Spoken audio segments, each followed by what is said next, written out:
All right, it's 1 o'clock. Let's get going. So first off, I trust that all of you have had or are having an amazing holiday season, and thank you for investing your time and energy here with me today. My name is Jordan Freed. I am a MAPS executive coach, and today I'm going to go over one of the foundational coaching questions that I find myself asking over and over again.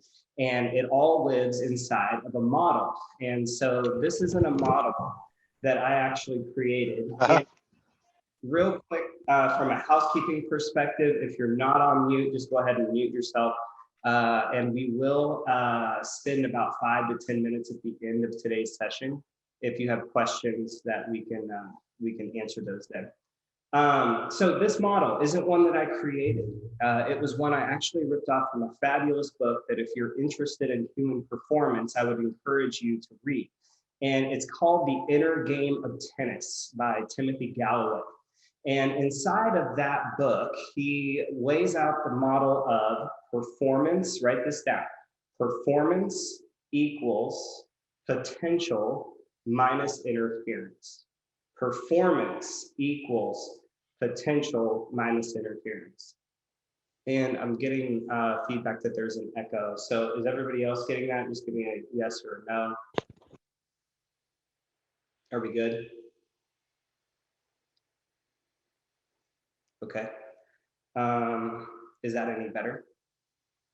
If I just talk a little quieter. Interesting. Okay.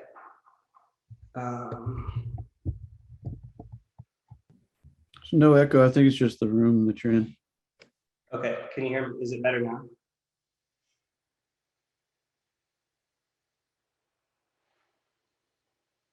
Okay, so the name of the book is The Inner Game of Tennis.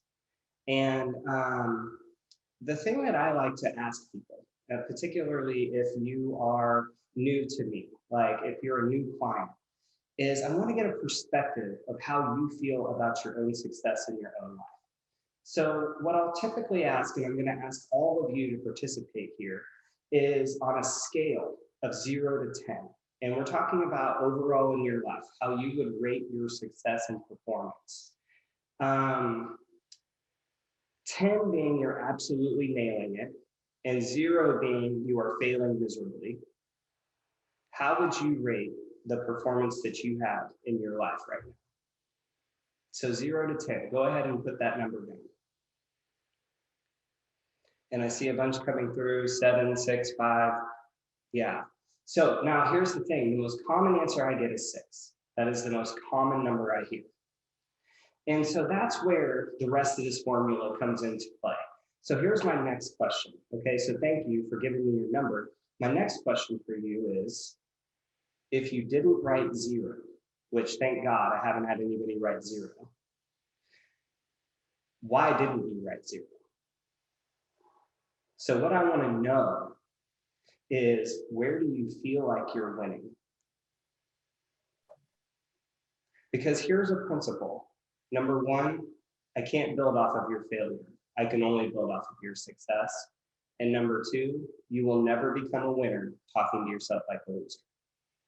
So what I want to know is, where are you winning? So just take a second and answer that question.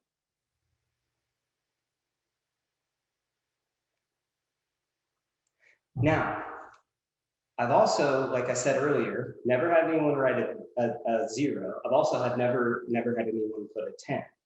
And so if you didn't write 10, then let's go down the rest of the formula. Because obviously, if your performance is a 6, there's some room to grow inside of your potential, right? There's room for you to get better. So here's the question of the class. What's the interference? What's preventing you from all out crushing your life? So write down whatever comes to mind. Now, the reason that I ask this, you guys, is because oftentimes we think we need more information, and that may be true. But what I find as far as interference, true interference, is it all fits in to one of two categories. We call it the two M's. So the first M is mechanics. Mechanics is knowing what to do and how to do it. The second M is mindset, which is doing what you know to do consistently. Now, which one of the two do you think most people absolutely struggle with? Do you think that it's mechanics, knowing what to do and how to do it? Or do you think it's mindset, doing what they know over time consistently? Yep, mindset. That's right. Now, what most of us have is a bias towards action and too much information. And so rather than clearing away what's the interference, what's preventing me from all out crushing it, they continue to just go out and learn more, do more, read more books.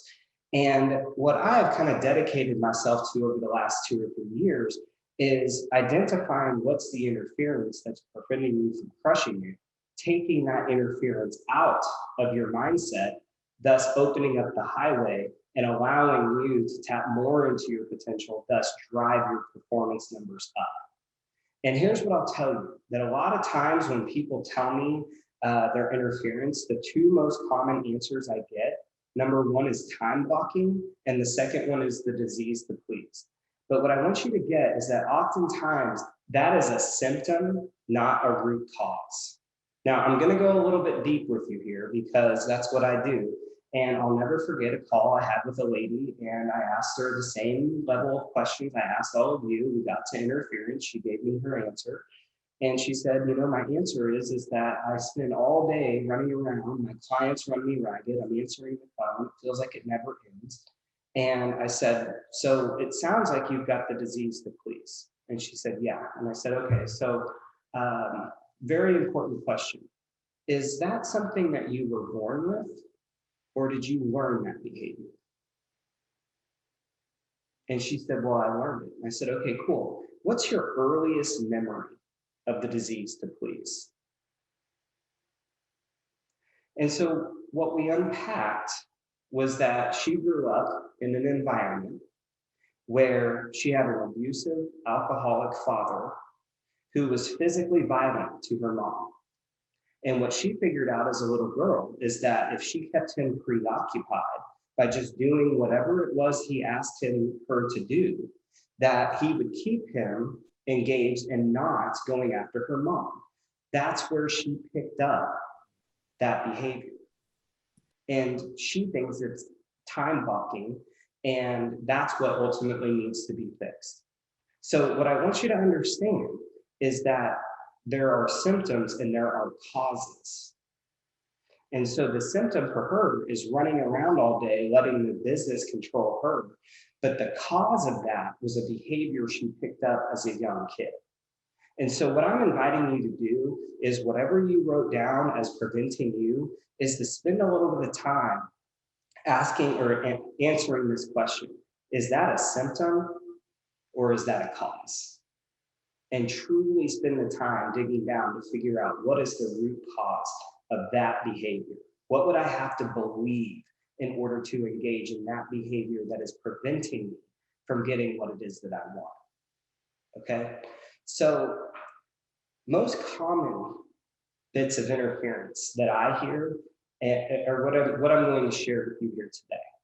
Now, they're the 5 F's, okay? So we're going to cover each one of them, and then I'm going to give you specific practices that you can use. If these are bits of interference that you're dealing with, then I'm going to give you some very specific practices and systems to overcome that interference so that you can tap more of your potential and get better into performance, okay?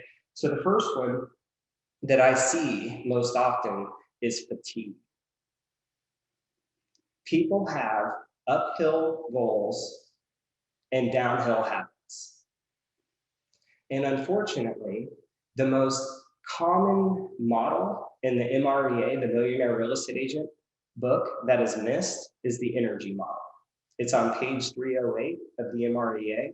I think it's missed because I don't think most people actually finish that book. I don't think that they read the whole thing. But at the back of the book, page 308, is Gary's energy model or the energy plan. And what I've developed is something that I call the W137. Write this down, the W137. So the W is Wellness Wednesday. Every Wednesday, do something for your wellness. Put it on your schedule. That could be, for some of you, going on a long walk. For some of you, that may be massages. It could be scheduling a dinner with friends or your spouse, but institute Wellness Wednesday. The one is 1 day off per week. Every week, block off 1 day that you do not talk or touch or speak real estate. Now, ideally, this would be on the weekend, and I get it that people want to look at houses and all those things on the weekends. The advantage about the weekend, though, is that you don't also have vendors typically looking for you, home inspectors, loan officers, appraisers, right? And so the one, I would encourage you to take 1 day off a week during the weekend if possible. 3, 1 3-day weekend per month. So this is a great time for you to be looking at January and looking at, when am I going to take a 3-day weekend? And maybe you go off somewhere that's just a couple of hour drive. You do a staycation, something where you unplug for just 3 days. And then 7 is 1 7-day holiday or vacation every 3 to 4 months. 1 7-day holiday or vacation every 3 to 4 months. And I don't think that you have to plan exactly where you're going to go and every detail. That's one thing that I see getting in the way of people actually instituting this, is that they think they have to have everything figured out, where I'm going to go, what cruise I'm going to take, what location, whatever. Just get the when. I'm going to take March 8th to the 15th off, and then I'm going to take June or July this to this off. But get really clear now. Don't wait. Do it now of when you're going to take that time off for next year. And there's this, there's an article. Yes, Lisa, that's correct. So there's an article in the Harvard Business Review, and I would encourage you to look this up.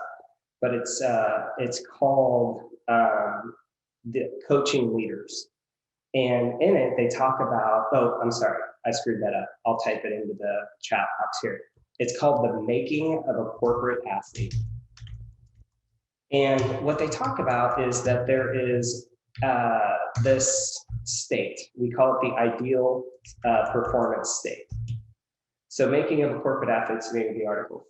But the ideal performance state is that state of flow. It's when you feel like you are at your absolute best. And that is best achieved through the oscillation of 2 things. One is energy expenditure, stress. That's when you are actually expending energy. And the other one is recovery.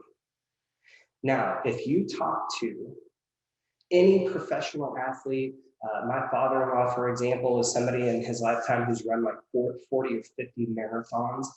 They'll tell you that performance is just as important as recovery, that they have a well-established recovery plan. And yet in our culture today, what runs rampant is this grit and grind. I work 15 hours a week or a day and all these things. And I don't really see that to be the path to fulfillment. I don't know why people wear that as a badge of honor. But what I'm encouraging you to do with the W137 is to engineer a recovery plan that consistently keeps you in the ideal performance state. So take this seriously. And the other piece that I would give you, the other system or practice that I would give you on the fatigue side is, I call this the 10-4-100. Now, my clients always make fun of me because I have all these little acronyms, and they think I do that to be cute. It's actually not the reason I do it. It's because it's how I remember it all. And so the 10-4-100. So there are 4 things that if you're struggling with fatigue, I would encourage you to do. Just 4 things.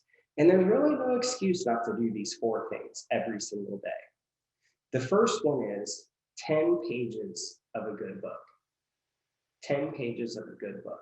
Now, did you know that the average book that it runs around 250 to 300 pages, and that if you just read 10 pages a day, in 12 months, you'll read 12 books, just 10 pages a day. The second one is 100 ounces of water every single day. 100 ounces of water every single day. I've got a 25-ounce Yeti cup. I know I have to drink it 4 times. Very, very simple. The next one, 1,000 seconds of meditation every day. That's around 17 minutes every day. Some people prefer prayer. Hey, you do you, whatever works best for you. My favorite book of all time is called The Tools of Titans by Tim Ferriss. And that book, what he did is went out and interviewed 200 of the top professional athletes, actors and actresses, entrepreneurs, scientists. And what he found is that 85% of high performers in the world that he interviewed, the one thing that one thread that bound them all together is a daily mindfulness practice. So every day, 15 to 17 minutes of meditation. And then the last one, 10,000 steps. 10,000 steps. So that's where you're getting out, and some of you may like to listen to podcasts, but going on walks, walking around your office, and I would encourage you to do these 4 things for 100 days and just see how your life and performance improves. Just see what kind of interference you remove from your life. So let me cover those again. First, 10 pages of a good book every single day. The second one is 100 ounces of water. Third, 1,000 seconds of meditation. And fourth, 10,000 steps a day. Do that for 100 days. And I don't make guarantees, but I'm pretty confident that if you followed through with that every single day, holidays, weekends, every day, in 100 days, you would look up and you would your life would be marginally better. Coupled with the W137, I think we've really engineered a good plan there to get you out of fatigue. Okay? So that was I love what you just said, that's a great 66-day challenge. I would encourage you to take it all the way to 100 though. The next bit of interference that I see, you guys, is fear and anxiety. And I don't know about you, but I have a belief that I'm guided. I believe that there's something bigger than me, a higher power that's guiding me. And if I will slow down and listen, I always kind of know the right path to take. And in February 2020, I had a really good, fortunate day because we were down in Dallas for family reunion. Some of you were probably there. And I heard at the time that Oprah was actually in Dallas too, doing her 2020 vision tour. And so I decided to sneak away for a day. And I went off by myself and spent the day with myself and 16,999 women. There were so many women at this conference, they shut the men's bathrooms down. And Oprah said something during that time that absolutely, positively prepared me to coach leaders through a pandemic. I didn't know it at the time because none of us really knew what was coming. But she said this. She said that what's different about her is she figured out that fear asks questions. And it typically starts with what if questions. And she said what she's learned is to listen to the question, write it down, and then do her absolute best to answer it. So let me show you what I mean by that. When she said it, it stuck right into my head. I instantly understood what she was saying. And when the pandemic hit, the average agent that I coached does 195 transactions and about 1.7 million in GCI. So I coach big teams. And I remember some of the conversations were, what if the real estate market shuts down? What if our closings don't close? What if I can't make payroll? Now, I could go all positive thinking and say, oh no, don't worry about that. Let's just think positive. That'll probably never happen. Or we can get very practical about it. And so what I started having them do is that instead of going all positive thinking, I said, well, that's a very real possibility. Let's write that question down. What if the real estate market closes down? What if that actually happens?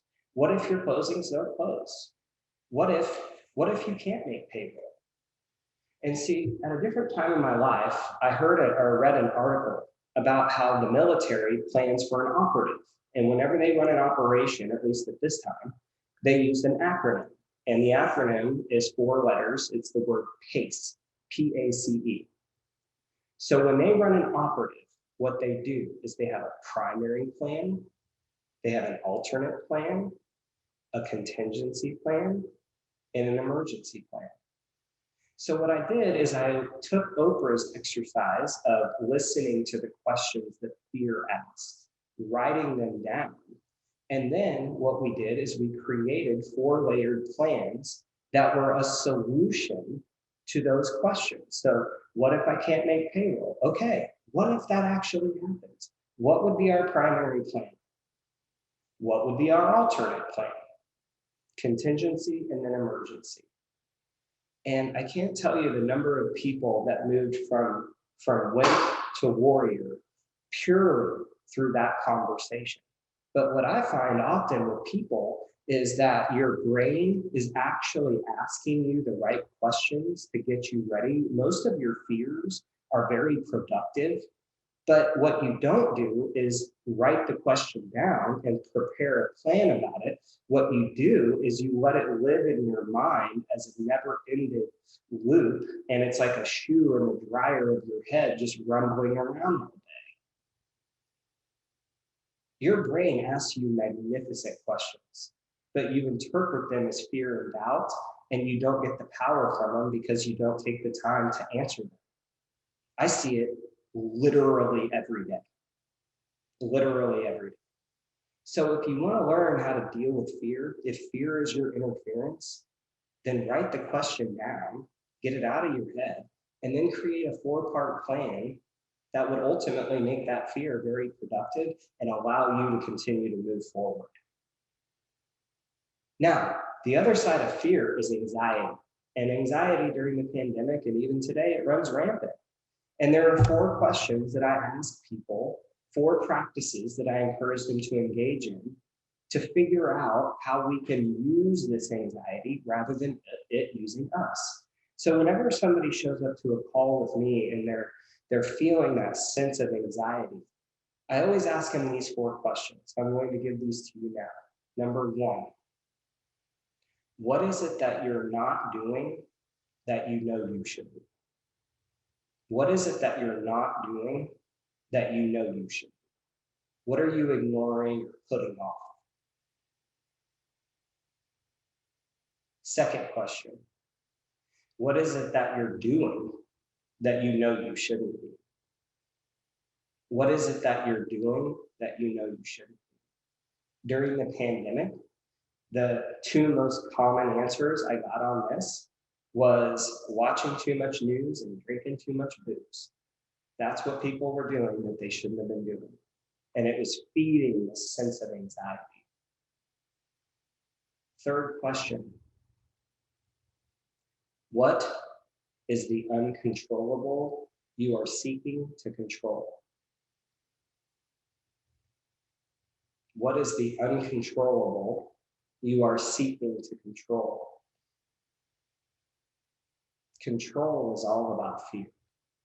Remember what we said earlier about interference and how there are symptoms and causes? People who seek to control everything, control is a symptom of fear.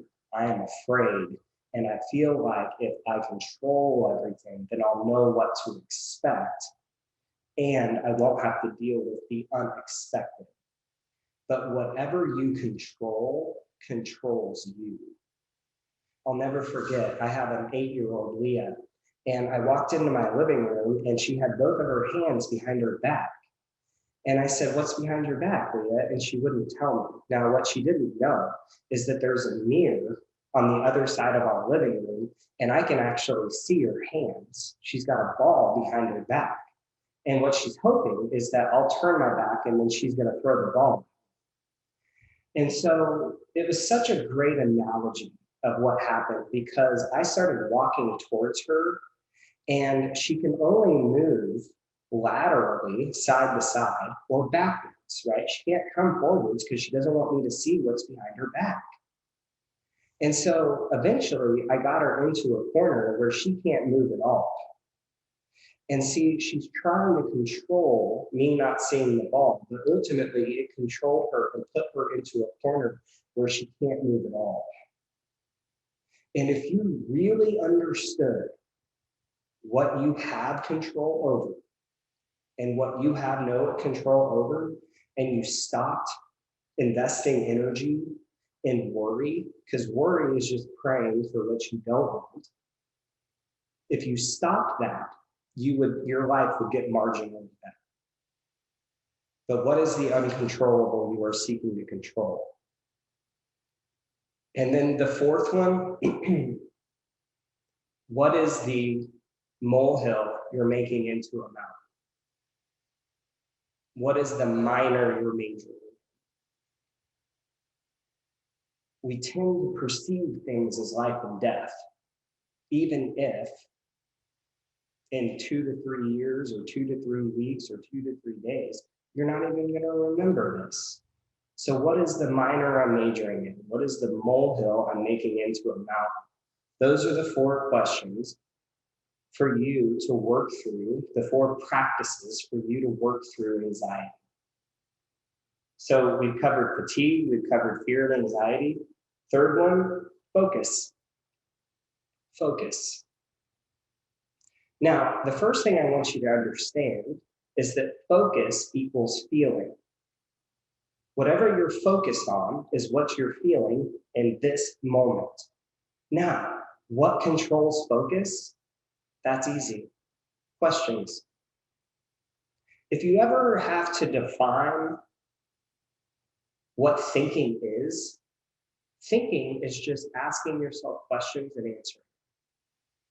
And if you really want to see this at play, let me ask you this. What does your left foot feel like right now?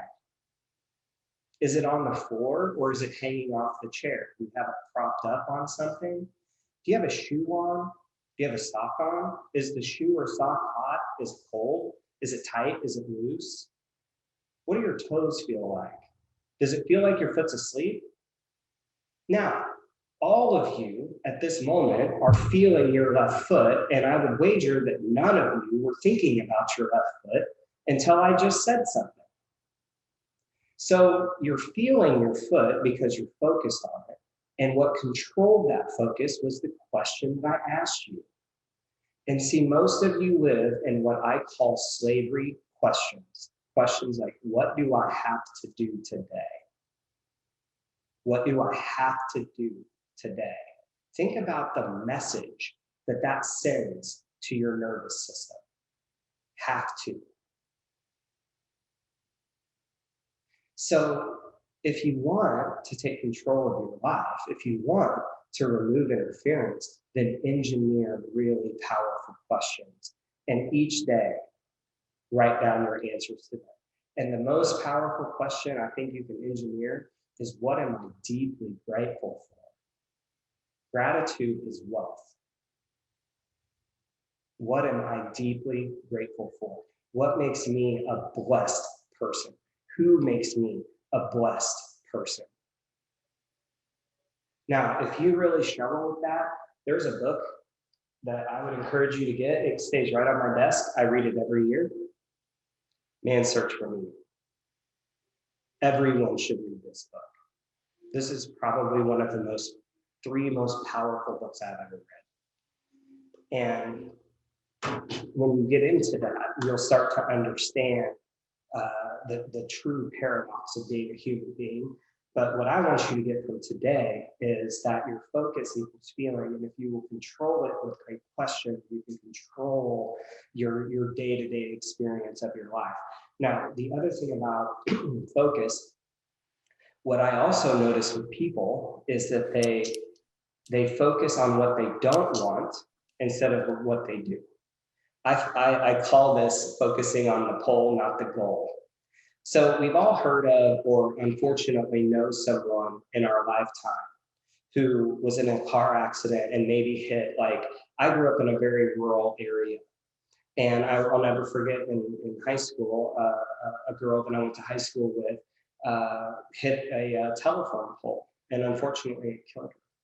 And I remember driving by the spot where that happened, and I was so baffled at how did she hit that pole? Because I grew up in an area of South Central Kansas, and there's 3,000 people and acres upon acres of wheat field. Like, that's literally all there is out there. And these telephone poles are 18 inches in diameter. And between them is about 100 feet of just open field. And what I didn't understand is, how did she hit 18 inches when she had 100 feet on both sides of it? And I didn't understand that until later, when my grandfather, actually, he's always been big into NASCAR. He went to go train in NASCAR. And I asked him, I said, what's the first thing that they have you do when you start driving in driving school? And he said that they put the car into a skid, and your instinct is to look at the wall, and they physically shove your head and make you look at the road. And so you'll steer the car to the road. And that was when I understood why she hit that pole. She was looking at the pole. She wasn't looking at the 100 feet that were available to her on both sides of it. And unfortunately, that's what happens so much with the focus of people. You're so focused on what it is that you don't want, you drive yourself right into it. Because whatever you focus on consistently, hear me now, whatever you focus on consistently, you will move towards. And we speak in don'ts. We speak in don'ts. Listen to how you speak to a kid. Don't touch that. Don't run out into the street. Your mind doesn't hear don't. You understand what I mean? We speak in don'ts instead of do's. And so what happens is you drive to the pole instead of the goal. When there's literally 100 feet of open field on both sides. Now, third thing about focus, this comes straight out of Gary and Jay's book, The One Thing. He talks about there are these 4 thieves of productivity. And one of my favorite exercises is to ask people, which of the 4 are robbing you the most? Now, the 4 thieves, number 1, inability to say no. Number 2, fear of chaos. Number 3, environment doesn't support the goal. And number 4, poor health habits. So the question I like to ask people is, which of the thieves is robbing you most? And the ones that I hear most often are the inability to say no and the fear of chaos. And by the way, if you're one of the people that say you struggle with the inability to say no and you have a family, you actually don't struggle with that. You're just not paying attention to who you say no to. Because I have a client who told me one time that, it was her challenge to say, I can't say no to my clients, or I can't say no to people. And I say, well, that's interesting, because you say no to your little kid all the time. And you just don't think about it that way. You say no to your husband every time that you say yes to a 7 o'clock listing appointment, when they would do it during work days or work hours. Now, here's the one that actually robs people the most, is their environment doesn't support their goals. And what I mean by this is, one of the biggest pieces of interference that for many of you is your cell phone. Because I don't know when I read this, it was maybe a year ago. I heard that for most people, they spend 24 hours of their day with their phone no more than 3 feet from them. 3 feet. And it's constantly ringing and dinging, and people leaving voicemails. And you're just getting queued up all day long, all day long, all day long. We're not meant to live that way. And what it's doing is it's deteriorating your ability to focus. That's what's happening because you're constantly looking at your phone, email, voicemail. And what I would encourage you to do, particularly if you're building your business right now, is you need to get a bunker. Every day you need to be physically and digitally bunkered. The world should not be able to get to you for 2 to 3 hours. And if you have to get a landline, get a landline. Now the new iPhones, you can put them on Do Not Disturb. It will literally shut everything down. But the environment doesn't support our goals because you've set it up to be 100% available to people all day long, even though there isn't an expectation that you're available 100% of the day. And most of you are really great at bunkering already. You just don't realize you're doing it. Every time you have a listing appointment, you're bunkering. Because I don't think you're sitting there checking your phone, talking to a seller, are you? I don't think you get very many listings if you do that. So your environment doesn't support your goal. It deteriorates your ability to focus. And you run around all day long like a chicken with your head cut off, feeling like you don't get anything done, but you're so busy. Busyness is a hiding spot. So if you want to win, if you want to remove interference, set up your environment to where you can absolutely positively focus. Page 172 and the one thing is the page that talks about the power of bunkering. And I would encourage you all to go get that book and reference that page and physically and digitally bunker yourself during the day, during the week. Now, the fourth F, finances, the relationship we have to money. And we all have different upbringings. We all have different, relationships with money. But one thing that I have found to be very effective with people is I like to ask them to create 3 levels of wealth. So the first one we call survival. Survival. And the question is, how much passive income do you need to come in every single month to pay all your basic necessities? So your mortgage, your utilities, food, a little bit of entertainment. But what I find for people that are not riddled in debt and pressing people that they don't want with stuff that they don't need, is that number is about $5,000 a month. And did you know that once all your basic necessities are met, you're optionally employed?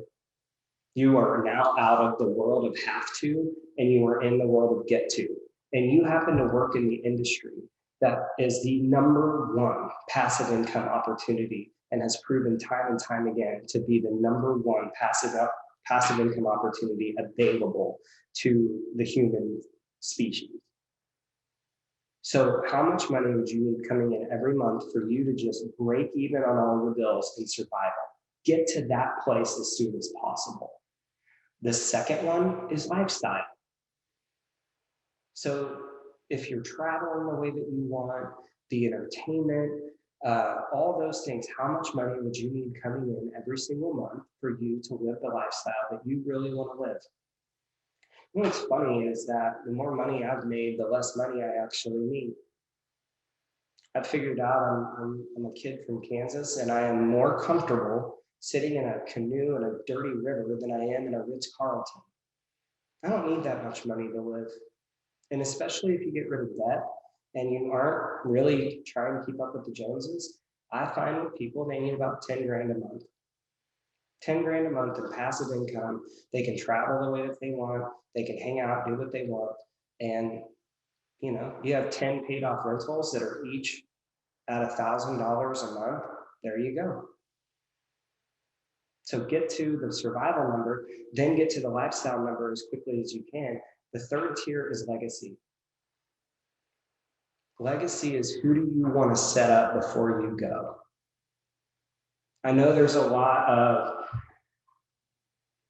bad publicity around trust fund babies. I'll never forget though, one of my clients got a really nasty form of breast cancer, and her dad had set up a trust fund that she didn't abuse, but when she needed it, when she needed to take time off and heal, that money was there for her. And it was a lifesaver, literally. I mean, she didn't have to stress, the money was there. Are there causes or things that you're passionate about that you could, ultimately go out and support and leave a legacy behind you? Oftentimes people will come to me and they say, I don't know what my big why is. I don't know what my big why is. And I always say, that's BS. You know what your big why is. And I can usually find it inside of one of three questions. The first one is, what pisses you off more than anything else in the world? Anger is a symptom of passion. The second one is if I gave you $50 million and you can only solve one problem in the world, what would it be? And the third one, who do you love most in the world and what do you want to do for them? That's a legacy. So finances, get really clear about those three levels. How much money, and look, you don't have to get clear on the lifestyle and the legacy. Think of this like hiking a mountain. Every time you take a foot up, the view changes. Get to the survival number first. If you're struggling with it and you're looking at it going, well, I need about $6,000 net, cool. How engineer a plan to get to that and start funding a piece of it from every closing today.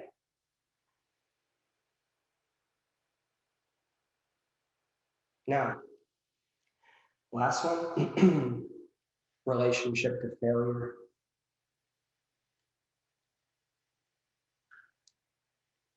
The greatest lesson I ever learned, I learned it from the book Think and Grow Rich. That should be required reading in school, by the way. I went through 2 universities, and it wasn't until I kind of serendipitously fell into Quantum Leap when I was 22 years old. Nobody ever asked me what I wanted out of my life.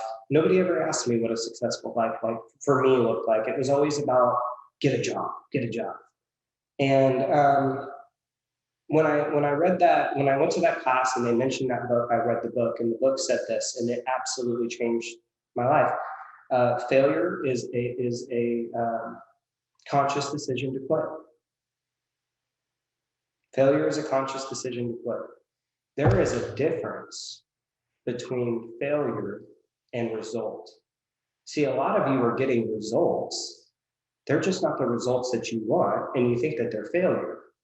And see, failure in your mind and in a lot of your minds, to me, is just results wrapped in drama. That's just your own personal drama that you're wrapping around a result.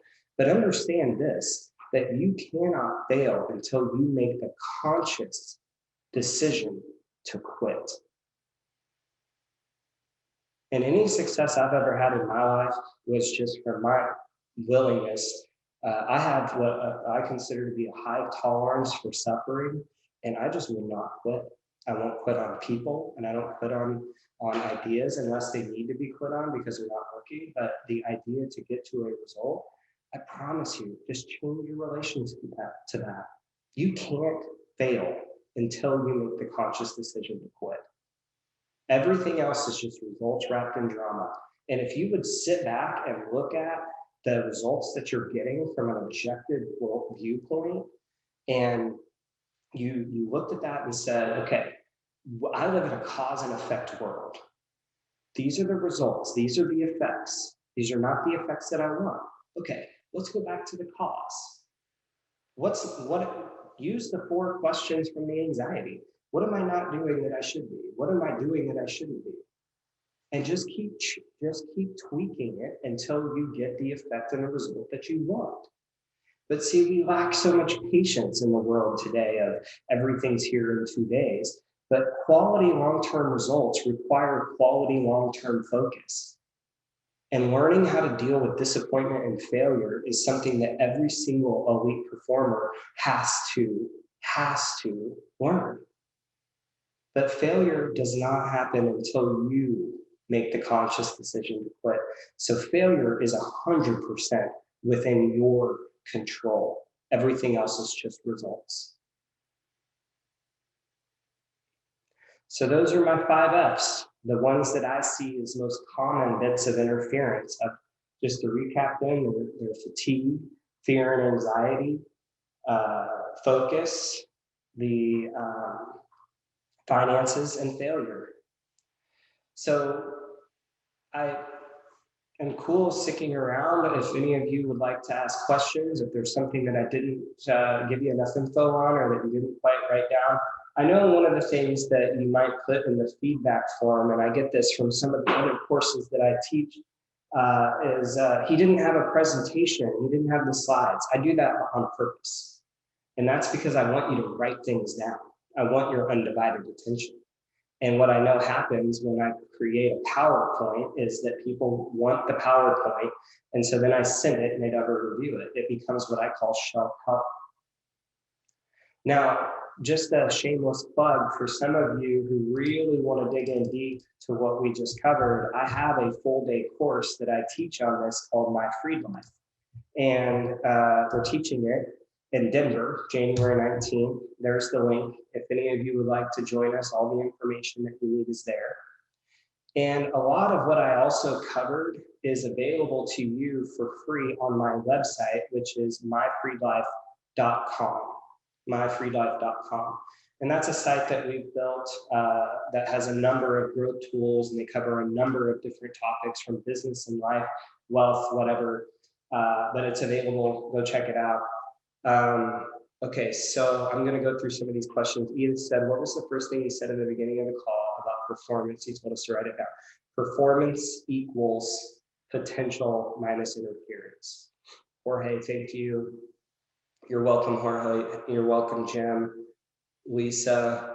The fact that Taylor, we are cut from the same cloth. Thank you for that. I missed the beginning of it. When will the video be available? Kristen, I think that here's what I was told is that the turnaround time is pretty quick. So I would, don't hold me to this, but I would say 2 to 3 days. What is your website? Here, I'll just pop it in. There it is. There's my website. Would you say controlling my focus is a great way to ease anxiety within my business? Absolutely, Tommy. And Tommy, listen to what I'm about to say. On my site, go find the growth tool called the state meter. The state meter. Go find that, dude, and that will unequivocally help you if anxiety is something that you're dealing with. The other thing about this, and look, I've dealt with anxiety my entire life. People ask me sometimes, like, how do you know all this stuff? Self-preservation,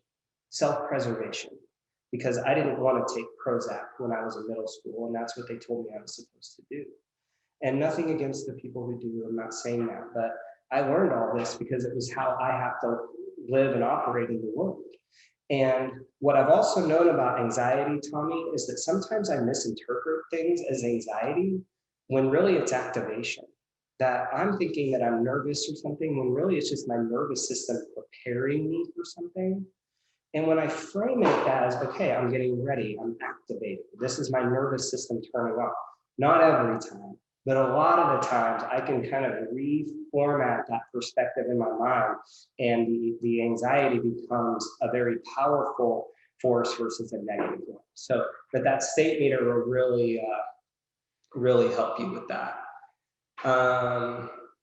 Let's see, I lost my, okay, so I think I'm back on Tommy. If you can't make it to Denver, is that Deanna? Yes, you are a coach, I believe. Hit me an email, jordanfreed@kw.com, and I'll talk to you about that. Top favorite books. Oh, man. Okay. My favorite all-time book from a human being perspective is called A New Earth by Eckhart Tolle. Don't listen to him. He has an English accent. He awful, audible. Don't listen to it. But A New Earth by Eckhart Tolle is one of my all-time favorite books. Man's Search for Meaning, Unlimited Power by Tony Robbins, Think and Grow Rich, and then the last one I would probably say is Psycho-Cybernetics, which is a book written in the 50s by a plastic surgeon. Make sure that you get the most updated version of that book though, because if you buy the older one, it's kind of like reading the Bible. The older one is like the King James version, and some of the language doesn't really translate to our language today. But Psycho-Cybernetics is a really great, phenomenal. And I'm also a massive Brene Brown fan. Anything that Brene Brown has written, I haven't read her newest one, but some of my friends have, and I've said it's been really great.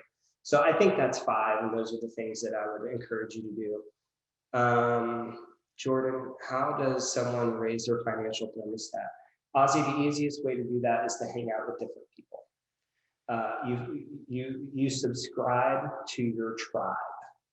And when I started hanging out with people, when I became a MAPS coach, that was one of the biggest blessings to me, was that I have 4 friends inside of MAPS: Jeannie Ostis, Craig Goodliff, Sajid Patel, and Craig Zuber. Those are my 4 people within MAPS that just hanging out with them has absolutely changed the way that I think. And so you are a product of your environment. And I'm not saying you need to get rid of your friends. It's funny when people say you become the 5 people you hang out with the most. Well, I must be becoming an 8-year-old because I spend most of my time with my wife and my kids. So I don't believe that. But you need to engineer your group, and you've got to hang out with people who think bigger than you. So I trust that helps. 5 F's, please. That was, so the first one was, now I'm drawing a blank, of course. The first one was fatigue, fear, focus, finances. And the last one was the failure. So again, everything has to start with an F for me so I can remember. Thank you so much. This is very relevant good advice. You're welcome. The first book, Inner Game of Tennis, that's right.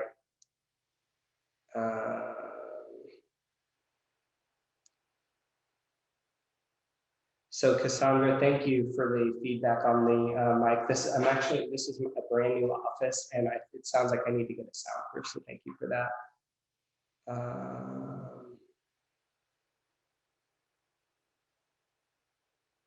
Website, I'll share again. Greg shared the.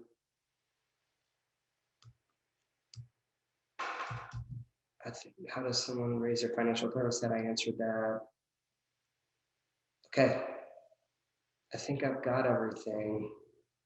So thank you all again for your time and energy. If the website appears to be down, that's interesting. I don't know why that would happen, but send me an email, jordanfreed@kw.com, and I will figure out why the site is down, jordanfreed@kw.com. It was working for me today. So myfreedlife.com is the URL. All right, so thank you all for being here. Thank you for your attention. And if you're a MAPS client, thank you for being a MAPS client, allowing us to do what we do. And I trust that you all will finish your holiday season happy and safe and go into 2022 doing your best work. And I can't wait to hear about all of your stories of transformation from what we covered today. Bye-bye.